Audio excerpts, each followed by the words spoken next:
কক্সবাজারের বন্যা কবলিত এলাকা পরিদর্শনে 2 দিনের সরকারি সফরে রয়েছেন স্বরাষ্ট্রমন্ত্রী সালাউদ্দিন আহমদ। দুর্গত মানুষের মাঝে ত্রাণ বিতরণ, ক্ষয়ক্ষতি পরিদর্শন এবং পুনর্বাসনের আশ্বাস দিয়েছেন তিনি। একই সঙ্গে স্লুইস গেট রক্ষণাবেক্ষণের দায়িত্ব স্থানীয় প্রশাসন ও জনপ্রতিনিধিদের কাছে দেওয়ার ঘোষণা দিয়েছেন। পেকুয়ায় গৃহহীন 20টি ঘর দেওয়া হয়েছে 20টি পরিবারকে। বিস্তারিত জানাতে যুক্ত হচ্ছেন আমাদের কক্সবাজার প্রতিনিধি অর্পণ বড়ুয়া। অর্পণ, আমরা যে খবর এরই মধ্যে জানতে পেরেছি, আপনি আমাদেরকে জানাবেন কক্সবাজারের বন্যা কবলিত এলাকা পরিদর্শনে গিয়ে ক্ষতিগ্রস্ত মানুষের জন্য কি কি আশ্বাস দিয়েছেন স্বরাষ্ট্রমন্ত্রী। আমরা এরই মধ্যে যা জেনেছি তার সাথে যদি আরও কিছু থাকে বা সার্বিক।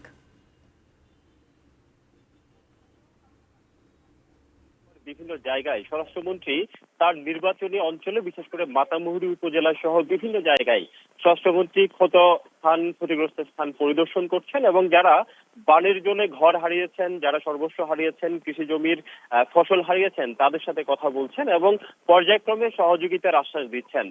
স্বরাষ্ট্রমন্ত্রী গতকালই বলেছিলেন জরিপ কাজ ইতিমধ্যেই পরিচালনা করা হচ্ছে, এই বন্যায় যারা ক্ষতিগ্রস্ত হয়েছেন তাদের তালিকা করা হচ্ছে এবং তালিকার সূত্র ধরেই প্রকৃত ক্ষতিগ্রস্তদের হাতে তার সরকারের পক্ষ থেকে প্রয়োজনীয় সহযোগিতা পৌঁছে দেওয়া হবে বলে স্বরাষ্ট্রমন্ত্রী বলেছেন।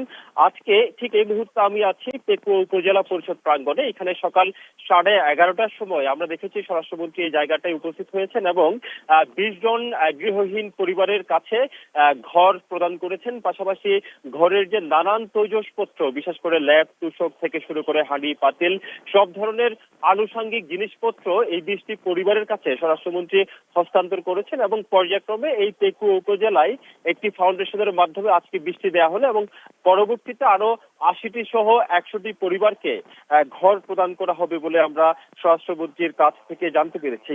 আরেকটি বিষয় জানিয়ে রাখতে চাই, এই মুহূর্তে পেকুয়া উপজেলা পরিষদ প্রাঙ্গণে আমরা আছি। এখানে আমরা দেখতে পাচ্ছি বিভিন্ন জায়গা থেকে, বিশেষ করে পেকুয়া এবং চৌকরি উপজেলার হাড়বাং থেকে পর্যন্ত এখানে ক্ষতিগ্রস্ত মানুষ যারা আসলে অতিবৃষ্টির কারণে ঘর হারিয়েছেন, যাদের অতিবৃষ্টির কারণে মাটির গুদাম ঘর ভেঙে আসলে গৃহহীন অবস্থায় রয়েছেন, তারা এখানে পেকুয়া উপজেলা পরিষদ প্রাঙ্গণে এসেছেন এবং স্বরাষ্ট্রমন্ত্রী যেহেতু এই মুহূর্তে তার নির্বাচনী এলাকায় পেকুয়ায় অবস্থান করছেন এবং তার কাছে আসলে আর্জি পেশ করার জন্য এই হতদরিদ্র ঘর হারা মানুষগুলো এখানে উপস্থিত হয়েছেন। ফাইজা, আপনি যদি সুযোগ দেন আমি এই মানুষগুলোর সাথে একটু কথা বলতে চাই। আপনাদের কি সমস্যা যদি একটু জানাতেন, আপনাদের কি সমস্যা?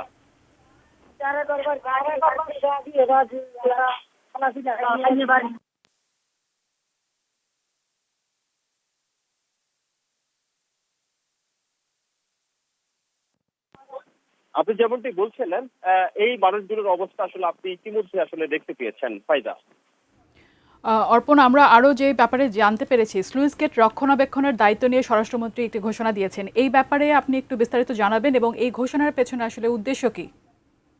ফাইজা, আপনি যেমনটি বলছিলেন আজকে সকালে স্বরাষ্ট্রমন্ত্রী এখানে যখন ঘর প্রদান অনুষ্ঠানে উপস্থিত হয়েছিলেন, ঠিক সেই মুহূর্তে গণমাধ্যমকে তিনি জানিয়েছেন, বিশেষ করে গণমাধ্যম কর্মীদেরই প্রশ্ন ছিল, যেহেতু স্লুইস গেটের একটি বিষয় রয়েছে, বন্যার জল আসলে নেমে যেতে অনেক বেশি সময় লেগেছে এবারের বন্যায়, যেহেতু যথাসময়ে স্লুইস গেটটি খুলে দেওয়া হয়নি, সেই কারণে এই অভিযোগ কিন্তু স্থানীয় বানভাসী মানুষের ছিল। সেই প্রসঙ্গে স্বরাষ্ট্রমন্ত্রী বলেছেন, যেহেতু স্লুইস গেটগুলো বিশেষত পানি উন্নয়ন বোর্ডের কাছে আসলে রক্ষণাবেক্ষণের দায়িত্ব আসলে আগে থেকেই ছিল এবং সেই রক্ষণাবেক্ষণের দায়িত্ব ইতিমধ্যেই জনপ্রশাসন মন্ত্রণালয় অর্থাৎ স্থানীয় উপজেলা নির্বাহী অফিসারই আসলে রক্ষণাবেক্ষণ করবেন। পাশাপাশি জনপ্রতিনিধি যারা আছেন, স্থানীয় চেয়ারম্যান মেম্বার, তারা রক্ষণাবেক্ষণ করবেন, যেহেতু যে কোনো সময় বন্যা এবং দুর্যোগ মুহূর্তে অতিবৃষ্টির সময় যাতে স্লুইস গেট গুলো আসলে যথাসময়ে খুলে দেওয়া যায় এবং পানি নিষ্কাশনের ব্যবস্থা গ্রহণ করা যায়, এই বিষয়টি আসলে স্বরাষ্ট্রমন্ত্রী গণমাধ্যমের কাছে তুলে ধরেছেন। ফাইজা।